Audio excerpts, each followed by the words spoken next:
Welcome, everybody, to edition one of Everything Football. It's Jim Williams, it's Ruth Casillas. And Ruth, welcome to the show. And we're going to have some fun over the next, oh gosh knows how many weeks we got going here. It's going to be, by the time it ends, it'll be another year. So we'll see Right. how it goes. Yeah, we're gonna Tonight, have fun doing this till like the end of yeah, February. Yeah. there you go. There you go. Tonight, we have a fun opportunity. You will be, you're not that far right now, but you will be at Raymond James Stadium, where the number 25 ranked um, Bulldogs of Fresno State will come to town to take USF on. And I know Coach Golich and the Bulls are ready, they're healthy, and it should be a good game. Excited to see their quarterback return after almost 10 months of not playing football. And Byron Brown, who's going to be taking the field, leading his offense. So that's pretty exciting. Alex Golesh, the head coach for the USF Bulls, just went on and on and on about Boise State and their culture and their camaraderie as a team and how they've been able to be so efficient throughout the last few years. So he has Mhm. much respect for the team that they're going to be taking on at the Raymond James Stadium at a 5 p.m.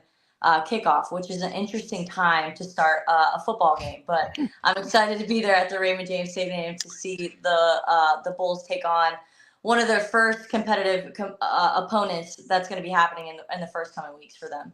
Yeah, it's really going to be wild because, to be honest, we're looking at a USF team that's going to face in succession three ranked teams.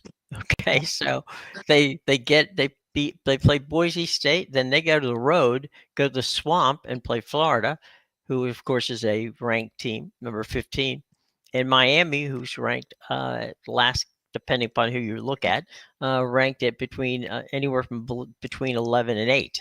So they got three teams right there before they even start conference play. So you can't say they took on any cupcakes. Now, with regard to what you were talking about, Boise State is, everybody's the group of six, which is the conferences that aren't a Power Four conference, and and we're talking about Boise State's kind of the OG of great teams in that conference. I mean that group.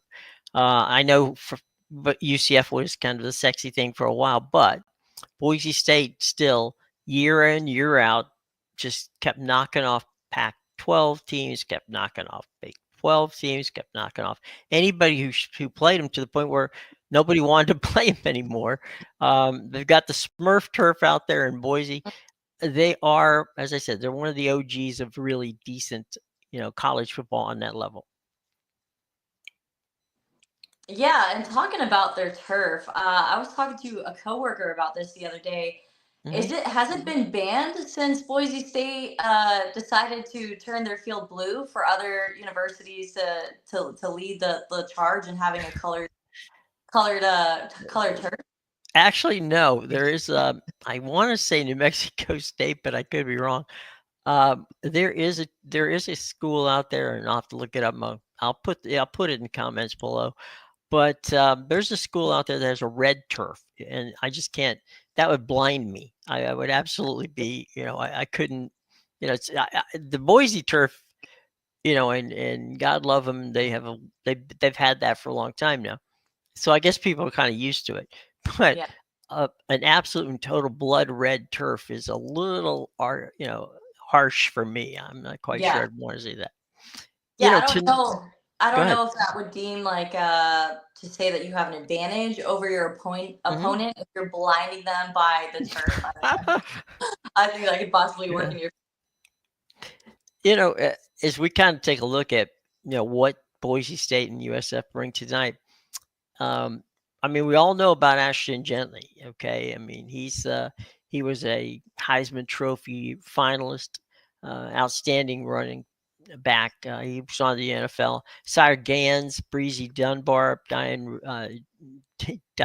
excuse me, Riley, Mark Sherrod, all from that offensive team at Boise last year that are not there. Now, their returning quarterback, Maddox Madison, to an offense that has some, they've I think they're going to have a wait and see situation. Malik Nelson transferred to Boise from USC. Nelson is basically the backup quarterback at this point. Madison passed for 3,000 yards last year, 23 touchdowns with 6 interceptions. Now, the one thing that is kind of Golish's, go to, right, is he likes to play up tempo. And when I mean up tempo, I'm talking about 60 to 70 offensive plays. And the average college plays about 30 to 35 plays per game. So you can, when you talk about up tempo, the goal that Golish is going after is to tire the opponents out to the point where by the fourth quarter, that's when you break loose and get going. Now, Boise State last year gave up 82 points in their first 3 games. Okay. But from that point on, they allowed, only 30 plus points on 2 occasions. So, it's a Boise's defense, and they bring a lot of those kids back, is definitely going to be an interesting situation. Now, as you say, Byron Brown, thank goodness that they've got him back because you remember Byron last season was quite fantastic in the early part of the season when the Bulls, had him on the field. He's a great passer. He's also an outstanding runner. So we'll see how that goes. He's got some really good running backs, and now it's Katarius Norris and Yeah. Sam Franklin who transferred in. Also transferring with some wide receivers, Chaz Sheraton and Connor McLaughlin. So, we're talking about, and also Chaz Nimrod, who was at Tennessee when Golich was at Tennessee. So they got some pretty good kids. They had problems on defense last year. The Bulls had trouble, you know, keeping keeping people out of the end zone toward the end of the season. But on that side of the ball, they also had a great portal where they took in a couple of UCF players as well as 2 Texas A&M starters in Jacob Mansfield, Dre Butler, Tervon Mitchell, and Denard Flowers, all coming in on that defense to to return with linebackers Jalen Schuler and Mark Harris. So I think they're going to have a better defense, but this is a team that averaged last year 41 points in scoring, which you know, that's not bad, and we definitely going to have to see how that wide open offense works tonight. Now you're there. I'm in the Baltimore, Washington area. You're in right there uh, down the street from Ray J. What's the thing looks like weather-wise? It's going to be hot. It's Florida. Yeah. It's August. It's hot. Okay, we know that. No, I'm not breaking any news here on that one. What about the weather with regard to rain? So earlier this week, we were consistently on again, off again rain. It was pretty bad. We were kind of experiencing almost like hurricane like tropical Boy. storm like weather in the last 10 days.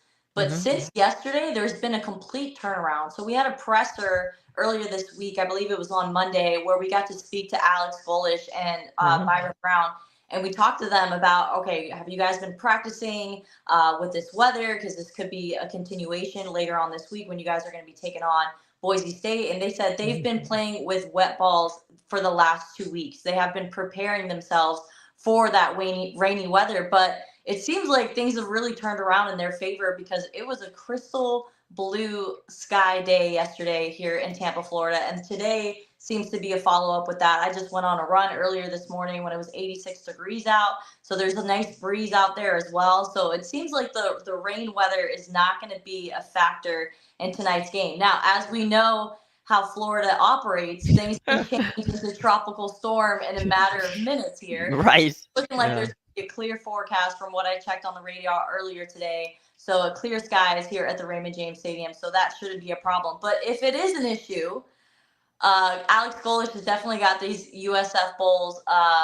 ready for anything. Like I said, he's made sure that they've been practicing in those weather conditions earlier this week because it's been raining on again, off again for the last 10 days, and they've been practicing nonstop in that weather. So they're ready for any circumstance, but it looks like in their favor, things are going to be working out. So it's always better to see clear skies when it comes to football because people don't like to just see teams running the football as much. They want to see the ball, the pigskin fly through the air. So we'll be excited to see that the offense is going to be throwing the ball a lot today. Okay, we got some questions coming in here. Okay, Just Beechin is asking, is USF going to the ACC when FSU leaves? All right. Well, just Beechin. Okay. Just here's what I can give you an answer to. Okay. I think there's no question that the ACC and USF will get together. Now, you're saying when FSU leaves. When FSU leaves, and this is funny, Ruth. What I've been covering is is the tumultuous movement in college football over the past few years. The reason I think that when you talk about when all this is going to happen, it's not going to happen for another 5 years. Okay, just so calm down, guys. Calm down. It's not going to happen for another 5 years. The ACC will, if they do, I mean, there's an article, you can look it up.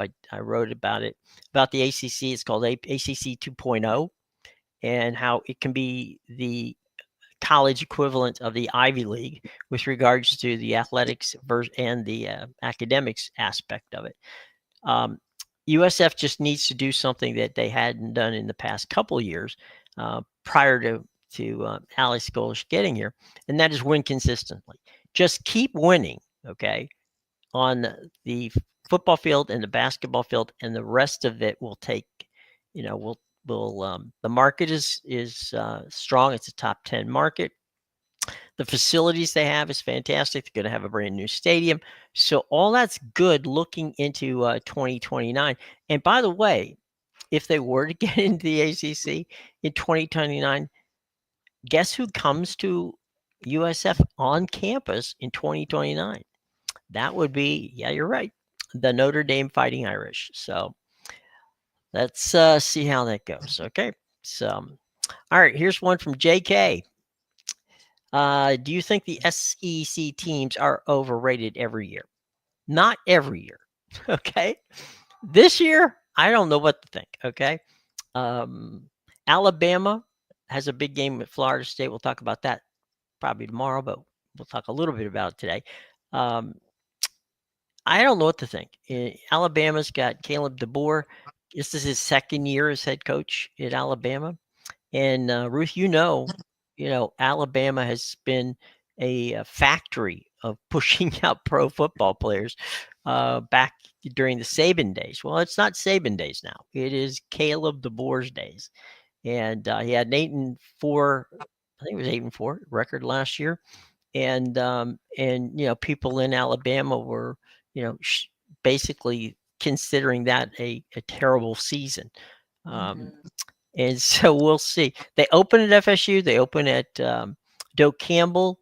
I know that many people, in many years I've been to Doak Campbell, are all happy because they replaced the metal bleachers, which this time of the year is a wonderful thing. You want to go and sit in metal bleachers with a whole bunch of incredible mesh seats. I mean, it's a gorgeous looking stadium. You'll get to see it on Saturday when FSU and Alabama play each other. But yeah, I think that the SEC this year, I don't think that besides Texas, which we'll see how that works out because they opening against Ohio State. We'll see what goes, but I think that's really going to be a lot of fun coming this weekend. So, what do you think? Are the SEC overrated? I find it slightly overrated just at times, but I want to speak on FSU and Alabama opening on Saturday. My older sister went to FSU, and she is a huge Seminoles fan, as well as my brother-in-law. So their excitement to see FSU kind of kick off their season in a pretty productive way, taking on Alabama. But they have a lot to recover from. I think they would want to say they're kind of in this area in their mindset where they think last season was a fluke. Obviously, dealing with the amount of injuries that they did, and they're Sure. hoping that there is a resurgence of the Seminoles. But taking on Alabama, who also I feel has a lot to prove after having a kind of lackluster season last season in their Right. term, with their expectations of the team. So I'm excited to see that these two teams who have a lot to prove in their individual cultures and organizations, to see them go head to head this Saturday at 3:30. I'm excited. The whole family is popcorn ready for this game. It's it should be a good game. Let's say that right off the get go. However, Caleb DeBoer didn't win a road game last year. Mm. Okay. Now that being said, Mike Norvell didn't tear up the tear up the field Lost either a lot of home last games. year. He had not only trouble on the road, he had trouble at home. I honestly think, and this is going to sound nuts, but knowing Alabama as I do, and knowing FSU as I do, Mm. I think that if Caleb DeBoer has another 8-4 season, he may not be there anymore. Wow. And if Mike Norvell has anything like the season he had last year, he definitely is not going to be there anymore. Yeah. So I think, we talk about the game tonight, the Boise State USF game, as a statement game for USF. If they can knock off Boise State, that is a true feather in their cap. That gets them on a roll. That gets them national recognition right off the bat. The 5 o'clock start time is because ESPN wants to have a doubleheader, but they don't have a late game, meaning they don't have a 10:30 game tonight. So they have a 9 o'clock kick, which is Nebraska, taking on. I just lost who's Nebraska? Nebraska's taking on Cincinnati. I'm sorry. Nebraska's taking on Cincinnati tonight at 9 o'clock. So that's your late game. I think that so this is a statement situation for USF tonight. They know it, and they understand, and that's why they're reverently speaking about Boise State, because Boise State is a quality program. Now, that being said, let's shift back to your Alabama situation. Alabama, this is not Nick Saban, and it's tough to follow Nick Saban. Yeah. And with the transfer portal the way it is, um, you can bring in kids, you can lose kids. Alabama lost a lot of kids last year. So we'll see. I mean, this is going to be a very, very, I think from a standpoint of coaching staff situation, whoever loses this game is basically, they got to either win out or pretty close, win out, because both the expectations for both these teams are a lot higher than perhaps they really are from a standpoint of talent. I couldn't agree more. I think each organization has a lot to prove. Right. They have minor setbacks from previous seasons that they want people to forget about. So there's a lot of pressure on both of these colleges Right. to make an explosive start to start the season. Is there any game in particular that you're most excited for when it comes to opening weekend for college football? Yeah, and as a matter of fact, Mickey in Orlando, we'll get to you in just a second. I'm excited for the Texas Ohio State game. Oof. That's one. Yes. Two, Notre Dame and Miami, for two totally different reasons. Texas against playing Ohio State. Now, I used to direct Big Ten football. I have been to Ohio State. I have been to the Horseshoe numerous times. I'm going to say it, and I with no fear of offending Ohio State fans. I don't like Ohio State. It's not, I'm not a fan of the Buckeyes. I'm not a fan of Columbus, Ohio. I'm also not a fan of Texas, but not to that point.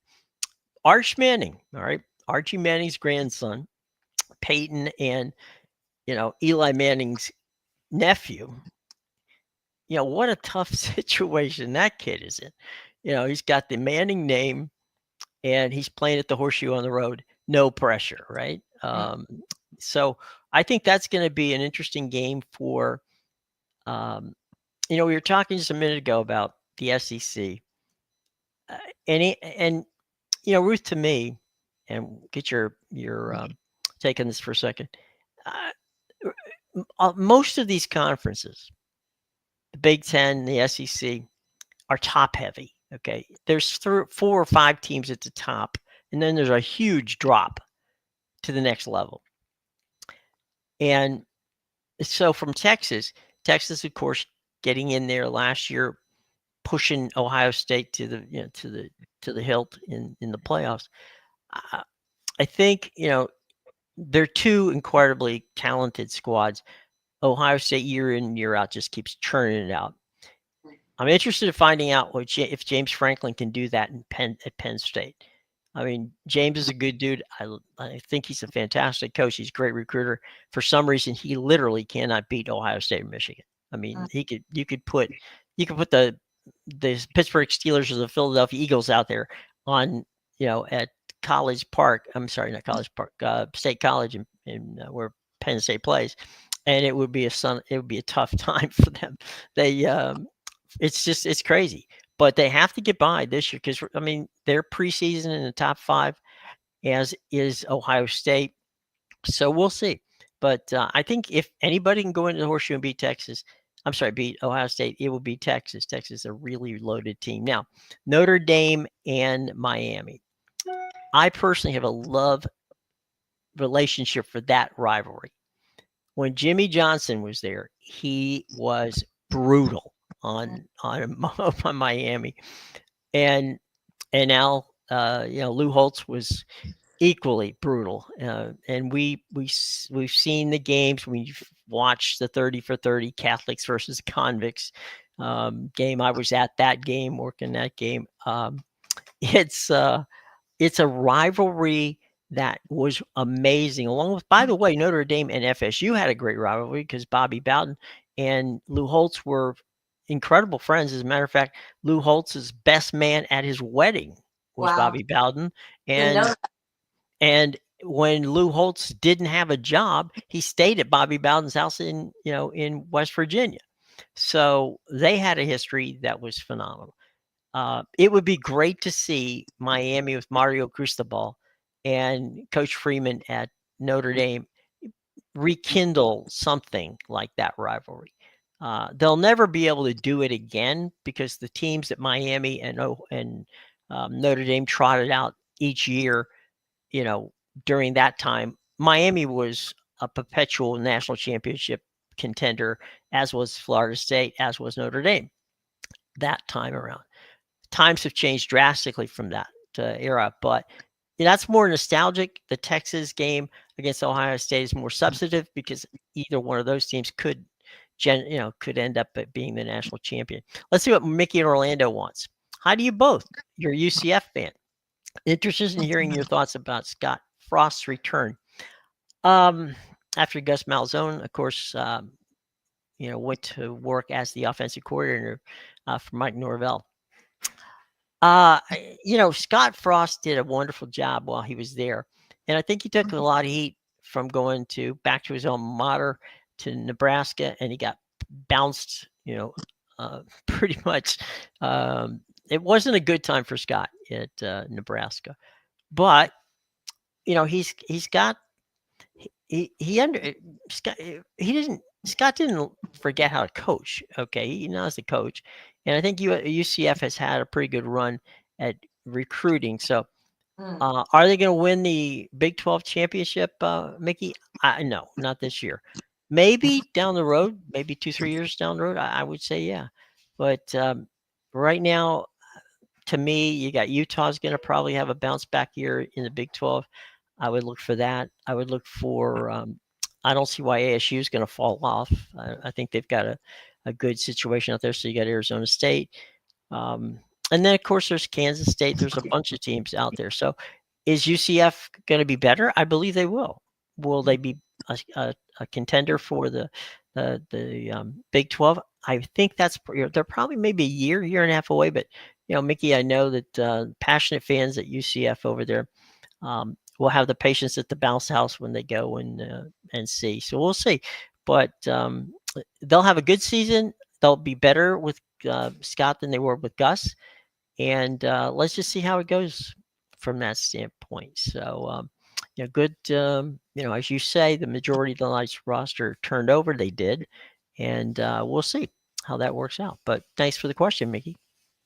Thank All you. right, you were just saying games that are exciting for the weekend for weekend one. Is there any one you particularly think is going to be a Well, good? being in a FSU household, Yeah, the only true. game that anybody's been able to talk about is the Alabama game that's kicking off at 3:30 on Saturday. Hmm. That's what I look forward to the most. I'm Okay. not huge into college football, but this year that is going to change for me because I am, as much as I've loved watching professional football. Hmm. There is a lot of respect for these college players and how they play with such passion for their universities. So I'm really excited to dive deeper into college football this year.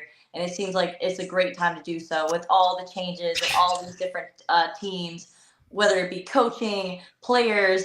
There's just a lot of excitement, a lot of buzz around college football right now. Well, I think we're going to drag you into it. So, Yeah, I have no choice. okay, you have no choice. We're going to throw you in the deep end of the pool here. Um, but it's big time college football is exciting, and it's a lot of fun. And Mickey, by the way, on your other situation where they said they picked UCF to finish last, I don't pay any attention to Wow. preseasons. That's that definitely is is is a mess. No, don't worry about that. UCF will do better than. You know what? I'm going to go out and limb and say they're probably going to be close enough to get actually a bowl game.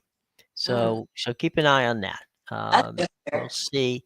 We'll see how it's going. Okay, so check it out. I know they got Tommy Castellanos to run Gus's offense.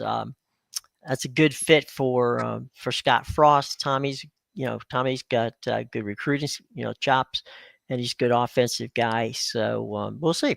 We'll see how that goes for the gang in Orlando this year. Let's downshift into something that you do know a lot about, and that is the National Football League. We've had this week is cut down. Yeah, Okay, so the rosters are at 53, goodness. and everybody's starting to try to find those gems that other teams didn't want. But there they are. And so, what can you tell us about what's going on in the NFL from the standpoint of roster changes and some possible moves? So something I was looking into earlier this morning, which I found fascinating, is to hear about Dylan Gabriel, who actually quarterback at Yes, UCF. they did. Yes, and he played excellent there. Has been competing with Shadir Sanders for the QB2 position in Hmm. Cleveland, and it seems like as though he has taken over as QB2 for the backup quarterback in Cleveland. So Hmm. now Shadir Sanders is supposedly wanting to be traded from the Cleveland Browns because he did not want to sit in third seat. Jim, what are your thoughts on that? Well, I think that I mean I saw Dylan Gabriel and I saw Sarah Sanders play. Uh, Dylan played at Oregon, Mm, and Oregon, of course, they've done very well with their quarterbacks.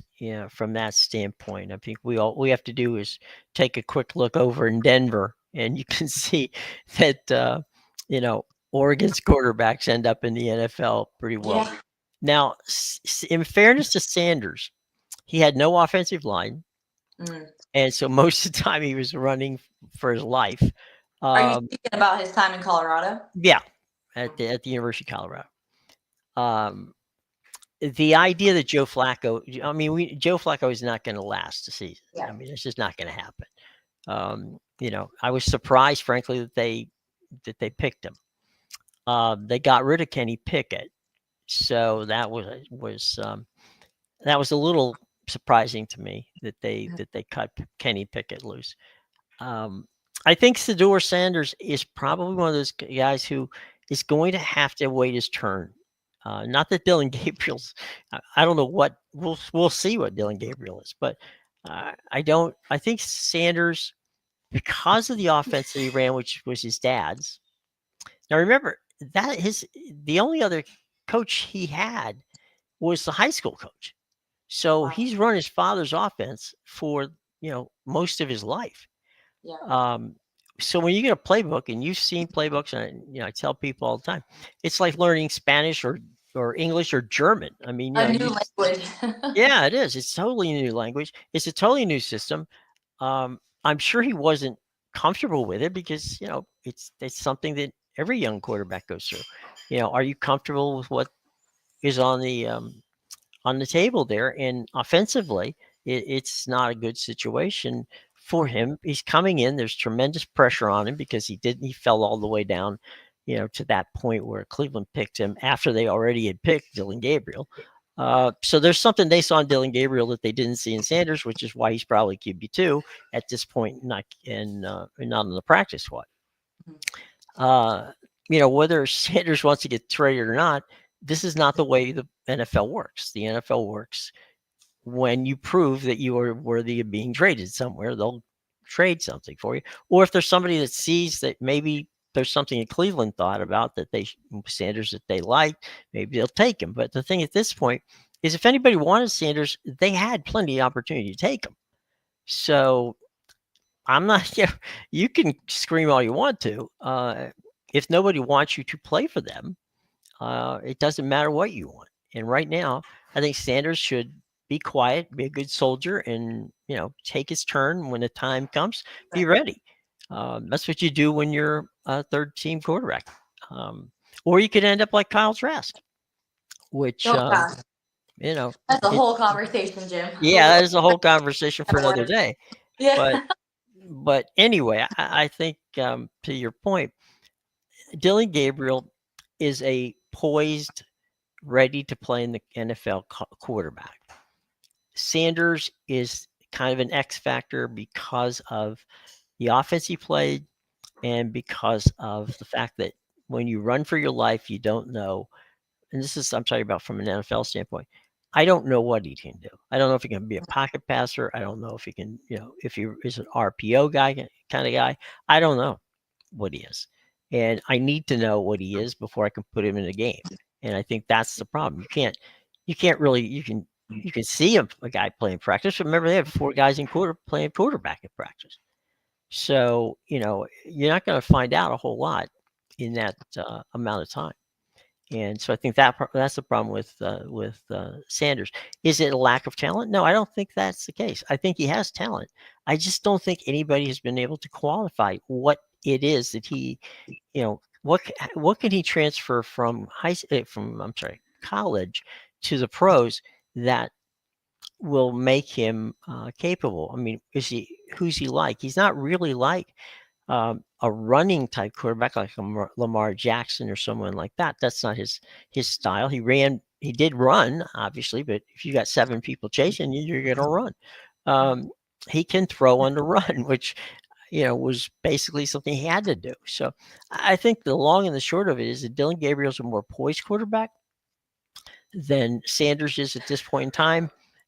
He's going to have to take his time and learn the position, and the position in in college versus the position in the pros are a whole different ballgame. Yeah, and what's concerning to me from what Shadir is kind of showing in his personality is his lack of patience, with the organization and within himself. And I feel as if Dylan Gabriel has proved throughout his college career and now transitioning into the NFL that he is a not only poised but he's a polished quarterback. He's great in the pocket. I feel like he maneuvers well. He could throw on the run and he could throw a deep ball. He's got quite the arm. So am I surprised that Sanders is now taking the back seat? I'm not. But now I'm interested to see how that's going to how the future of that relationship in that quarterback room is going to pan out. Because as you mentioned, Joe Flacco is not going to be the ultimate savior for the Browns throughout the whole season. I could see Dylan Gabriel start taking his start after week 4. It wouldn't surprise me. And I think that ironically, Dylan Gabriel, in what he does, I saw the Browns play, um, some preseason, and he looks a lot like Kenny Pickett, which I Oh, thought wow. was kind of, which I thought was kind of interesting. Kenny Pickett, I don't, I mean, I know that for whatever reason he fell into Mike Tomlin's doghouse, and he'll never get out of that if you get into it. Once you get Mhm. into it, you're doomed. Um, but I don't know what Mike was upset with. If he went to Philadelphia, that one kind of had some interesting situations there, with, of course, Jalen Hurst being the quarterback, for the Eagles, going to get a world championship. So I think that Kenny Pickett might be the the modern version. I'll use modern meaning the latest version of of our buddy Baker Mayfield. Mm. You know, uh, everybody expects something. He produces for you. I mean, Kenny Pickett has not been a bad quarterback anywhere he's went. He wasn't a bad quarterback in Pittsburgh. He wasn't a bad quarterback in Philadelphia. Mm. So I was kind of surprised. I would have thought that Cleveland would have given Kenny Pickett the job, told Joe to, thanks for your service, and you can go home now. I mean, the ironic thing here is that Joe Flacco's already banked $80 million, Wow. so it's not like he needs the money. Those are big. Um, he could go back and sit on his couch and watch the games and have no trouble. So that's not an issue with that regard. So is he I mean, Flacco? Yeah, we all know that Flacco can play football. That's not a question. Mhm. But it really depends on what's going on there. But I think um, that whole Cleveland thing is a mess to begin with. So let's stay out of the mess business with that Right. regard. I feel like that Um, hasn't changed much. no. Let's kind of pivot into the Tampa Bay Buccaneers specifically and their Okay. roster cutdowns this week. Since I have had a little bit of a closer pull with that organization, just being down the street. Uh, Trey Palmer was a wide receiver for the Bucks for the last 2 seasons. Started Hmm. 30 games. Has been unexpectedly by a lot of the fan base. Reading all the comments off of Instagram and Twitter, or X rather. Trey Palmer was waived by the Buccaneers this week, Right. and now has been picked up by the New Orleans Saints. Hmm. I think that might come back to bite the Bucks in the long run to lose a player like Trey Palmer. That was one of the names that kind of stood out to me when it came to what roster cuts were made in the organization earlier this week.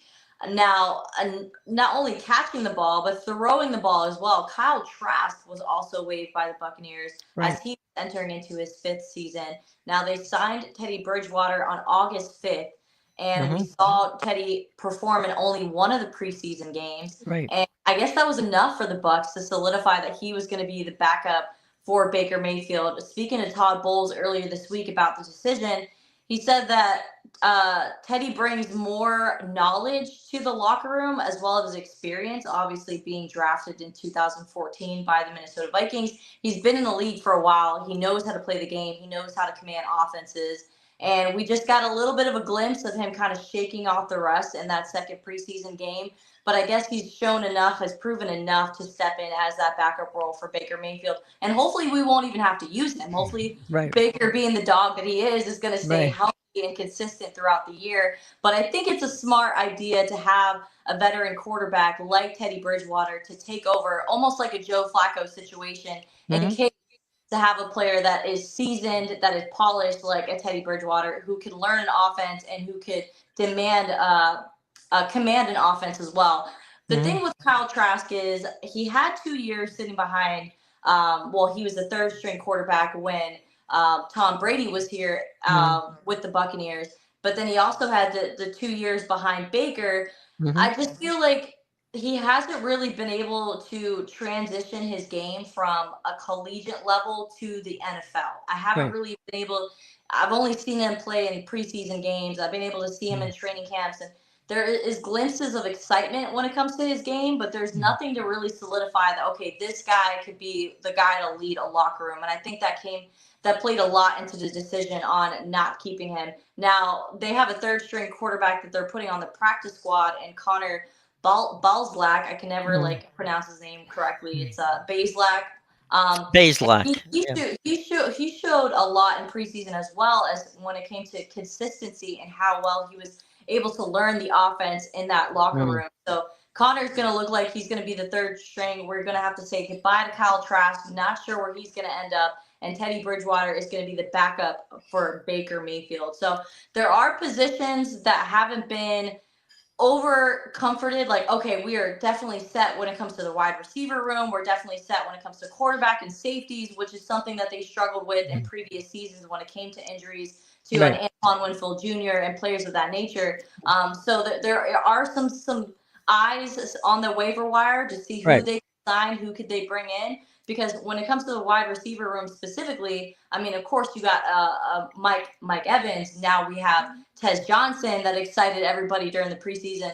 But Chris Godwin is not sure if he's going to be back anytime soon. I mean, they're kind of dancing around the idea that he could return midway through the season. But Todd Bowles, the head coach for the Tampa Bay Buccaneers, has been specific on saying Chris Godwin will return when he's ready to return. It's completely on his timeline. I mean, a significant ankle break, like his ankle was almost like severed completely off his leg last season. I believe it was in week 7 of last season. So they're still coming up on that 10-month to 11-month mark of his return, and there's no pushing him to come back. So, but there has been exciting rookies that have been making a splash during this preseason as well for the Tampa Bay Bucks. So there is depth in some areas, especially when it comes to that defensive line, when it comes to their OLBs as well. So the linebacker room has been looking excited, obviously, who's going to be standing beside Levante David, who is going into his 14th season as a Buccaneer. We have Yaya Diaby, who's really been transferring his game into being a professional player going into his 3rd season. So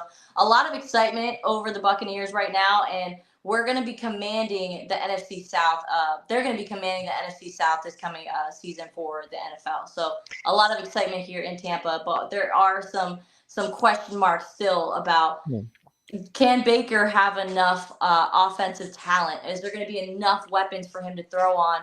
Or is there going to be kind of like that same thing that we saw last season, where there was a little bit more pressure on Cade Otton, the tight end for the Buccaneers, to kind of step into that role to be that cushion for Baker as, Mike Evans and Chris Godwin and other players were dealing with injuries. So, yeah, a lot of excitement around. Yeah, let me throw a couple things out to you and see what you think. Number one, Teddy Bridgewater, 575 quarters as a professional quarterback. Kyle Trask, 4. Okay. 556 to 4. Okay. If you are a team and you have aspirations to win a division championship, to go on in the playoffs, go deep in the playoffs, you can't afford to have somebody who has 2, quarters of NFL experience as your second string quarterback. That's an absolute and total. It can't happen. It would be absolute insanity to put Trask behind Mayfield, regardless of what happens there, because you're basically handcuffing. You don't know. I mean, who knows? He could be Tom Brady. Tom Brady was a 6th-round draft pick, and all of a sudden he's in there and away he goes. Right? It could happen. I don't think it would, but that's just it could. Bridgewater was a good choice, and he understands how to play football. That's what they need. They don't need to. Well, that's one part they don't. When you look at the at anybody who gets cut, who you think, gosh, how did this guy get cut? I mean, he's a quality player. Understand you had a 53-man roster. Okay, I may have to make a decision to get rid of a guy who I like, because I need an extra spot to put another lineman in, a defensive back, a linebacker, an offensive lineman, a tight end, whatever. I need 53 spots. Now, there's only going to be 53 spots, and some of the time you're going to get rid of somebody who like you say, may come back and bite you at the end. But there's 53 guys. And that's all you can do. And the best you can do is to say, all right, at the end of the day, is this roster the roster I can play and win with? And evidently, you go down the list with Coach Bowles and, with his coordinators, and they seem to feel that the 53 guys they kept are the 53 guys they can go to war with.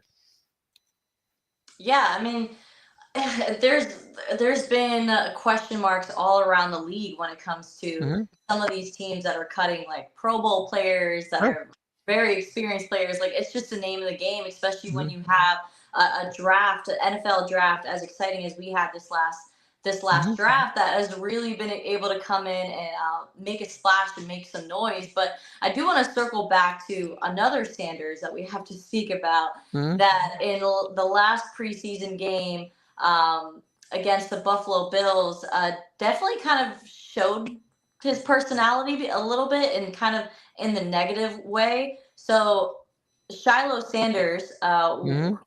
who was picked up undrafted by the Tampa Bay Buccaneers, Right. has an opportunity to make the roster at the safety position. Mm-hmm. Did have exciting times in training camp, especially when it came to just how well the fan base was able to bring Mm-hmm. him in and just really show their support for Shiloh. But there was a lot of times during the first two preseason games where I just felt like he's just not grasping the defense. He's missing a lot of tackles. He just doesn't really seem like he kind of knows exactly what he's doing out there. And so in that last preseason game, that was going to be like, I kind of feel like the Buccaneers had already made their decision on how they were going to move forward with Shiloh. But I think that last game really solidified when he was ejected out of the game after throwing a punch to the tight end for the Buffalo Bills and Zach Davidson. There was a little bit of a push and pull during a play, and then after the whistle was blown, there was more of a push and pull, and then Mm-hmm. Shiloh ultimately throws a punch that gets him ejected out of the game. And now he's literally that night, Todd Bowles made the decision at the podium. He kind of announced to everybody, like, that's not how we play professional ball. I let him know on the sidelines that's just, you can't do that in the NFL. Mm-hmm. Like, this is no longer college. It's not even acceptable in high school. Like, this is just Right. not how you play the game. So it kind of made it he was kind of staring in the direction that Shiloh was no longer going to be a part of the Buccaneers roster. And then the following morning, Monday morning, it was announced that he was waived by the team. Jim, were you surprised by that at all? No. I think that, again, saw a lot of his games in Colorado. Uh, he was not particularly. I mean, again, you can't. I mean, you've got a guy whose father's an All-Pro, right? Hall of Fame player at that, at corner. I thought he was undersized at safety. I don't think I don't think he was big enough in the NFL to play that position. He wasn't disciplined enough to play that position. And at the end of the day, that could be Tom Brady Jr., and it doesn't matter. I mean, the last name doesn't matter if you can't play. Mm. And, you've got Bowles, who is a defensive coach. I mean, that's his moniker. And he's going to keep the guys he wants that he feels are going to be, solid and consistent. There's no sense in him keeping anybody who, in any way, shape, or form, might be bad in the locker room, might just not, just kind of like, okay, I understand who you are, I understand who your father is. I'm sorry, you're not your father, and B, regardless of who you are, we can't keep you. And I think Bowles is like, he's an old school coach. He wants what he wants. He explains to you, this is what you're going to be in for, and I think that's probably more than anything his mo is that he is not going to put up with any garbage, and especially from a rookie who's hanging on. So one way or another, it was going to work. Do I think I think if he was smart, and I don't know how. I mean, he seems like a bright young man. That he might come back and play on his practice squad if I were he. He's not going to. I'm not going to say he's not gonna, but it's going to be. If Todd Bowles cuts somebody, a defensive player, uh, other coaches around the league look at that and go, "Wait a minute, he can't play for Bowles." Okay, if he can't play for Bowles, I'm not so sure he can play for us. Mm. So I think that's going to be on the offensive side. It's different, right? Because that's not Todd's. I mean, I'm not sure that Todd knows where the offense practices, but I know that for sure. I mean, that's not his thing. He doesn't worry about it. That's the other guys. But when it comes to defense, I think Todd's not going to let somebody mess around from that standpoint. Hmm. Well, let's do this because we got to get going out of here soon. So let's run down what you can watch for tonight. We already said South Florida against um, against Boise State. Any quick prediction on how this ends up? I think it's going to be a close game. I think both teams are going to come out on fire tonight, throwing the ball, running the ball. It's just going to be a well polished game in the first half. There might be a little jitters that they need to shake off in the first quarter, but I could already tell that this USF Bulls team has kind of been anticipating this game for quite some time since they've received their schedule. They know that they need to come out on fire and make a statement. So I think it's going to be a close game, but the USF Bulls are going to have success in that fourth quarter and win by 3. That's my I'm going to prediction. go with a score of 38 38-31, and South Florida wins 38-31. Um, They have to start the season 1-1 because the next 2 weeks really tough matchups. They yeah, don't want to start this season 0-3. no, no, That that would would be be that'd be bad news all the way around. bad news. Absolutely don't want that. All right, real quick, gang. Here's what you got tonight on the tube. Kicking off, as we said, 5 tonight on ESPN. Our buddy Matt Bure and Tom Luckenbill will be calling the game. Also at 6 o'clock, Ohio is at Rutgers. That's on the Big Ten Network. Lafayette and Bowling Green. That's 6 p.m. on ESPN Plus. Towson at Norfolk State. That's a 7 o'clock game on ESPNU. Tiffany Green, who we wrote a very nice article about in on the sports pages this week. Check it out. Tiffany and Jay Walker are calling that game. East Carolina and North Carolina State. That's the 7 o'clock game on ACC Network. Delaware State, Delaware. That's the 7 o'clock game on ESPN. Plus Jacksonville State, UCF. That's your 7 o'clock game in Orlando. ESPN Plus. Let's just drop down here to the game at 9 o'clock, which is Nebraska, Cincinnati being played in Kansas City. Mark Jones and Roddy Jones on that call. Miami of Ohio is at Wisconsin. That's also a 9 o'clock game. That's on Big Ten Network. And then the late game, Stony Brook at San Diego State is on KUSI if you're in the San Diego area. If not, you can get it on the Mountain West Conference Network. So Stony Brook at San Diego State. We got games tomorrow, which we'll touch on tomorrow. But for now, I think pretty much we got nothing left, right, kiddo? We talked about what's going on tonight, and we talked about some of the fun stuff that's coming up over the weekend. So gonna be good. And then next week at this time, we'll be leaning into some pretty solid NFL stuff because there's some opening week games in the NFL that are killers. So it's gonna be Yes. some fun that time. So we'll have some feeling for some college next week when we get together on that time. But for this time around, it's college Friday, Thursday. It's not going to change. That's going to change a week from today when the NFL gets back into it. So, um, Ruth, it's been great. It's going to be fun hosting this program with you, and we hope that you all do us a favor. Okay, like it. You got. I mean, come on, likable people. Like it, subscribe, and doesn't cost you anything. Leave comments. We will answer them. Yes. It may not be the way you want, but we'll answer them. I will tell people whether they can find the red turf, and we'll be back and enjoy it. We're going to do this on mornings, and Yes. we'll let you know. It's usually going to be around this time, depending on your Wi-Fi and mine. We'll figure out how it works. But until then, everybody have a great day. Thanks for joining us. Over 475 with us today. We greatly Thank appreciate you it. so much, everyone.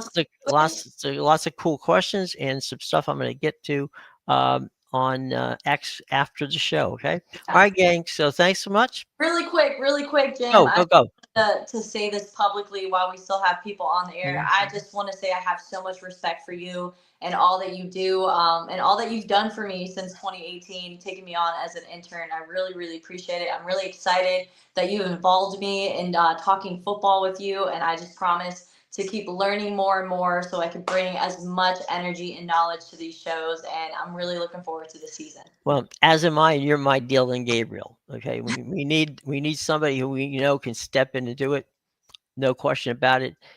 And I have great respect for you, and you're going to be a star. We know that. Okay, Thanks so all much, right, Jim. kiddo. We're going to be going and we have some fun. Ruth, you're going to be on tonight with our buddy Sean. Sean's Yes. going to have a kickoff show tonight at 5:30 Eastern time. So check that out. There's going to be talking a lot of stuff. Ruth's going to do a report from the stadium, and there's going to be all kinds of fun guests there tonight with Sean. Be sure to check that out. So it's 5:30 tonight. Sean Miller, and it's called Thursday Night Ticket, and that's going to be every Thursday night from here on out.